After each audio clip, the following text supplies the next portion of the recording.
The first thing I remember is the cold. Not a normal cold, but a deep, damp cold that sinks right into your bones. It was coming from the concrete floor against my cheek. My head was pounding, a thick, syrupy rhythm behind my eyes. For a second, I thought I just had too much to drink and passed out somewhere stupid. Then I smelled it, mildew, wet earth. And something else, something metallic and vaguely sweet like old blood. My eyes snapped open. Darkness, not total but close. A single sliver of light bled from under a doorframe about 20 feet away. I was in a basement and I wasn't alone. I could hear movement from upstairs, heavy footsteps, a chair scraping across a wooden floor. Declan, the memory hit me like a physical blow, his smile in the car, the weird cloth over my face.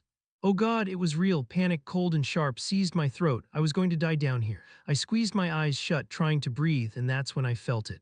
A hard rectangle digging into my hip. My phone, my goddamn phone, he must have missed it when he dragged me down here.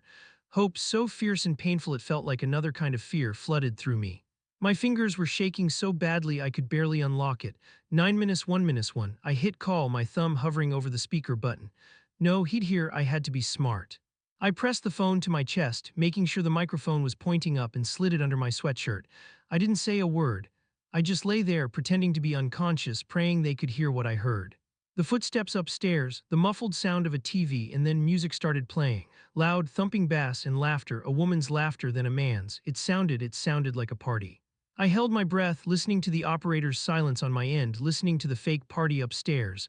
A full minute passed, then a voice, crisp and utterly bored. Ma'am. We've had this line open for 60 seconds. All our equipment picks up is loud music and multiple voices. It sounds like a house party. A sigh crackled through the line. Please do not use this line to prank call us again. You are wasting public resources. Click, the line went dead. He didn't hang up, she did. The one person in the entire world who was supposed to help me just decided I was a joke. And upstairs, the party played on. For a long time, I just lay there. The silence left by the dead phone line was louder than the party upstairs. It was a vacuum sucking all the air, all the hope, out of the small, cold space I was in. I cried. Not loud, just silent, hot tears that tracked through the grime on my face. It was the most alone I have ever felt in my life. It's one thing to be trapped. It's another thing entirely to call for help and be told you're a liar. My reality had been denied by the one system that was supposed to validate it. But you can only lie on a cold floor and cry for so long before the survival instinct, that stubborn, stupid little flicker, starts to kick in. I pushed myself up. My muscles screamed in protest. I was dizzy. I stumbled to the heavy wooden door and pushed. Nothing. I ran my hands over it, feeling for any weakness, any give. It was solid oak and the handle didn't even turn, locked tight from the outside. No windows, of course there were no windows. I started to pace, the small space feeling smaller with every step. Back and forth, and I listened. The party upstairs was still going strong, music, laughter, the clinking of glasses, but as I paced, my panic started to subside, replaced by a strange, sharp focus. I heard the woman with the high-pitched laugh again, and then the man who shouted woo right after. I'd heard that exact sequence before. I stopped dead, my heart hammered against my ribs. I stood perfectly still, just listening. The thumping bass line of the song seemed to have a slight skip in it at the exact same point in the loop. The clinking glasses sounded thin, tinny. Like a sound effect, then I heard it again, the high-pitched laugh followed by the woo, the exact same intonation, the exact same timing. It wasn't a party, it was a recording, a loop. The realization was colder than the concrete floor. This wasn't just a kidnapping, this was a performance, a stage. Declan had planned this. He had planned for me to call for help. He had created the perfect audio illusion to make anyone listening think I was just some drunk girl at a party, playing a stupid prank. He wasn't just trying to keep me here. He was trying to drive me insane, to make me doubt my own reality just as much as the 911 operator did. Rage, pure and hot, burned through my fear. He wanted to erase me. Fine, if the real world wouldn't listen, I'd try the virtual one. I pulled out my phone, the battery was at 43%. I opened the browser, my fingers clumsy and stiff. I found a forum, one of those huge, anonymous places where people post anything and everything. I didn't even think. I just started typing. Title: 911 thinks I'm at a party but I'm locked in a basement. Help me, he took me. His name is Declan, I'm in his basement. I called 911 and they hung up on me. They heard the party upstairs, but it's not real, it's a recording, a loop. He's playing it to discredit me. I don't know where I am, the battery is dying. Please, somebody believe me. I hit post. And then I just stared at the screen, at my own words floating in the digital void. A tiny, desperate flare sent up into the darkness. I must have sat there for an hour just staring at the screen, watching the view counter tick up. 1517. Each number was a tiny spark of hope. Someone was reading it, someone knew. The lock on the heavy door rattled and my blood turned to ice. I shoved the phone under a pile of old rags in the corner just as the door creaked open. It was Declan. He was silhouetted against the light from the hallway above, and for a second I couldn't breathe. Then he stepped down into the basement, and the image was so bizarre, so horribly domestic, that my mind just short-circuited. He was carrying a tray. On it was a sandwich neatly cut in half and a bottle of water. He walked over and set it on the floor, not too close to me, but not far either. He had this placid look on his face, like a kindly nurse or a camp counselor. It was the most terrifying thing I had ever seen. "Thought you might be hungry," he said, his voice soft and reasonable. He gestured vaguely toward the ceiling, where the fake party music was still thumping away. "And sorry about the noise. My friends can get a little wild when they've been drinking." He was looking right at me when he said it. A small, knowing smile played on his lips. He wasn't just confirming my suspicions, he was gloating. He was telling me without saying the words, "I know you heard it, I know you called. And no one believed you, no one ever will." The sandwich on the plate suddenly looked obscene, a prop in his sick little play. I didn't say anything. I just stared at him, my whole body trembling with a mixture of terror and white-hot rage. He watched me for another moment, his smile widening slightly, then he turned and walked back up the stairs, locking the door behind him. The deadbolt slid home with a heavy, final thud. I waited until I was sure he was gone before I scrambled for my phone. My hands were shaking again, but for a different reason now: hope. People had read my post, there were comments, there had to be someone who believed me, someone who could help. I pulled it up. The view count was in the hundreds now, and there were dozens of comments. My heart leaped. I started to read. "LOL, nice creative writing exercise. The 911 operator part is a good touch. 710. This would be better on a fiction subreddit. Wrong forum, buddy. Pics of the basement or it didn't happen. Okay, let's play along. What kind of sandwich did your kidnapper bring you? Was it turkey? I bet it was turkey.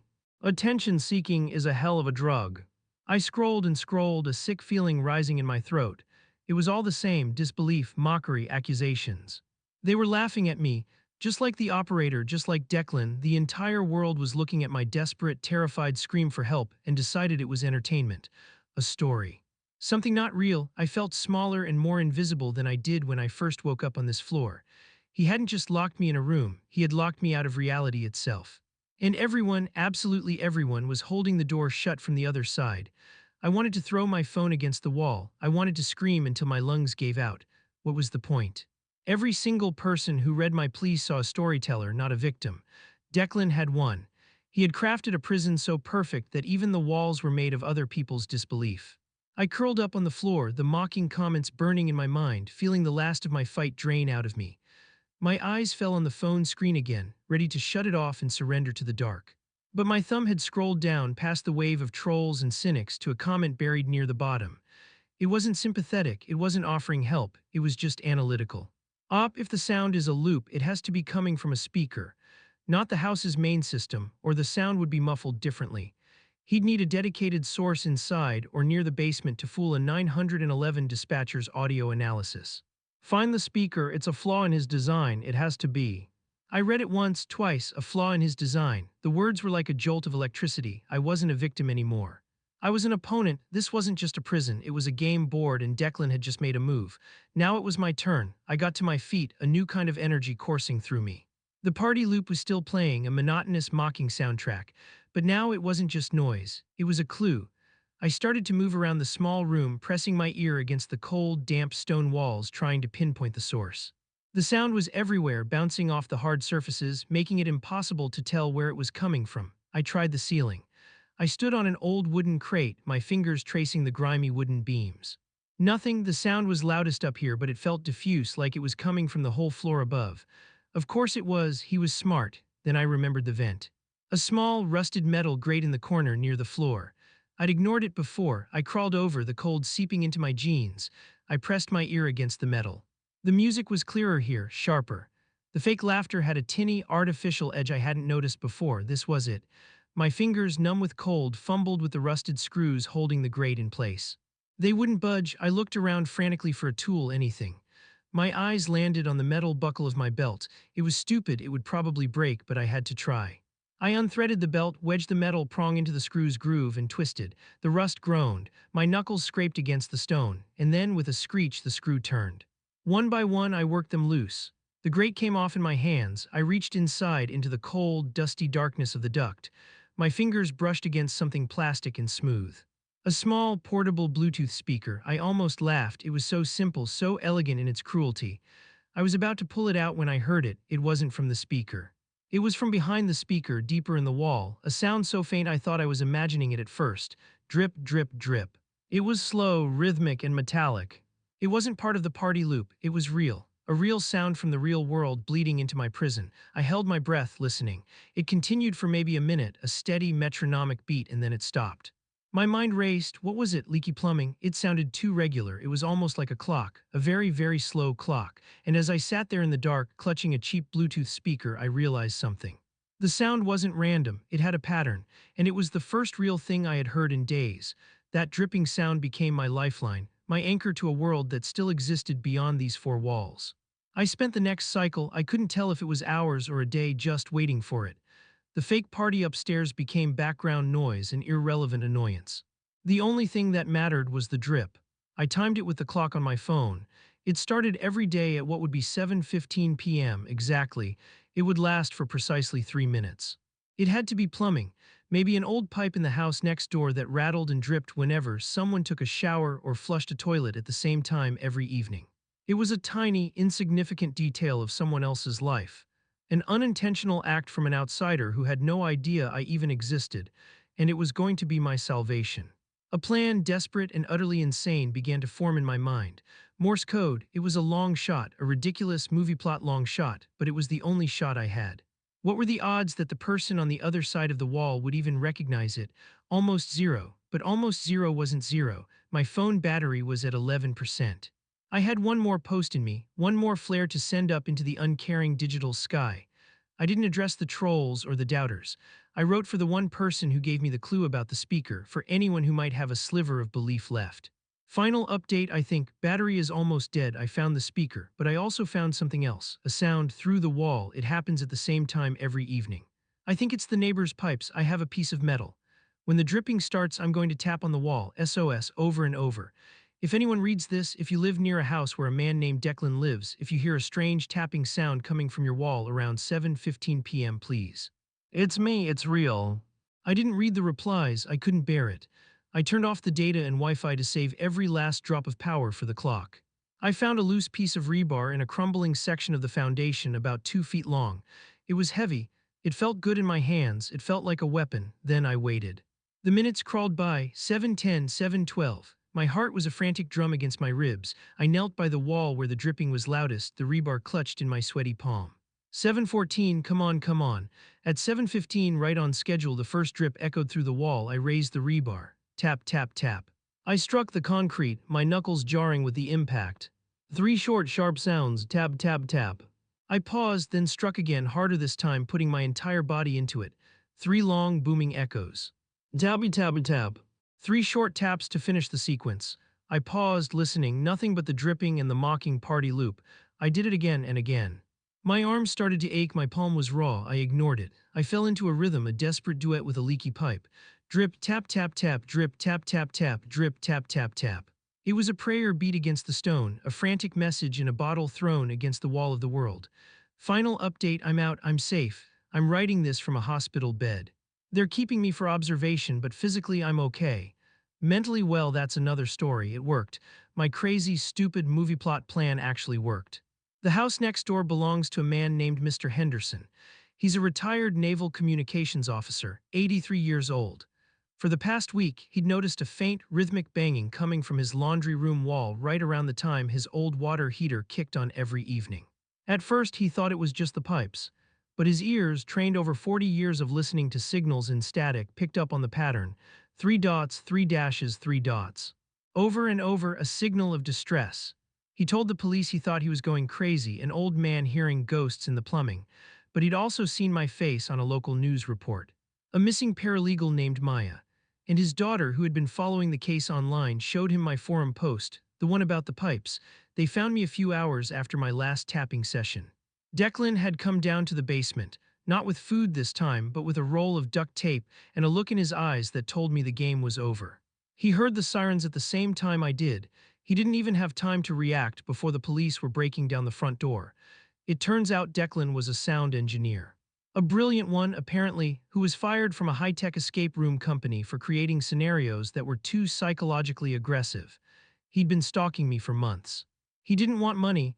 He wanted to create the perfect, real-life escape room with a subject who was truly desperate. He wanted to prove his concept worked, that he could isolate someone so completely that reality itself would bend around his narrative. The 911 call was the core of his experiment. He recorded my voice from the call, my frantic breathing, everything. It was going to be part of the promotional material for his game. So I'm free. But there's a cost. Last night a nurse came in to check my vitals and her phone rang. It was a standard generic ringtone, but for a split second my blood ran cold. I was back on that concrete floor. Every time I close my eyes, I hear that operator's voice dripping with condescension. Please do not waste public resources. I won, I got out. But Declan took something from me down there that the police can't give back. He took my trust in the world. He proved that you can be screaming at the top of your lungs and people will hear you, but they won't always listen. And that's a silence that I'm afraid will follow me for the rest of my life.